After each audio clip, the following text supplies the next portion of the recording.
Hi, this is Sasha from iChongqing. Right now, I'm at the first private collection house of the Swiss Army knives in Asia. So tonight, the private collector Yang Haoran and his 3,000 collections will be shown at the Sino-Swiss Technopark.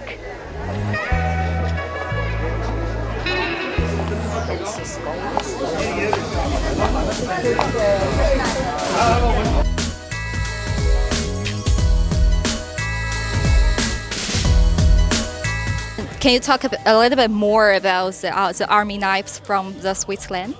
Yes, the army knives of Switzerland are also very dear to me because the Victorinox army knives, which is part of this collection tonight, or is actually the collection of tonight, is produced just about 10 kilometers from where I grew up. I was born 2 kilometers of the factory, and I've lived all my life until I left abroad 10 kilometers from the factory Victorinox. So this is a symbol to me as a Swiss because it's the Swiss army knives.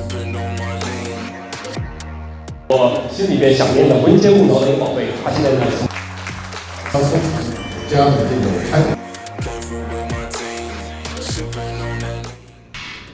As an important platform for the Sino-Swiss cultural exchanges, Sino-Swiss Technopark in Chongqing Liangjiang area initially introduced the House of Swiss Army Knives in December 2020. This project was created by the private collector Mr. Yang Haoran, a collector who owns more than 3,000 pieces with a spanning history of 100 years and covering the entire range of Swiss Army knives.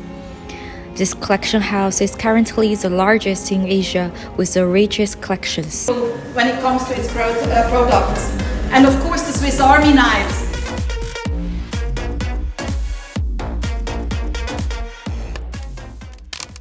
Yes, the Chamber of Commerce is celebrating the 25th anniversary this year. It was founded in Beijing in 1996, and now we have offices in Shanghai, in Guangzhou, in Shenzhen, and one here, a small one here in Chongqing.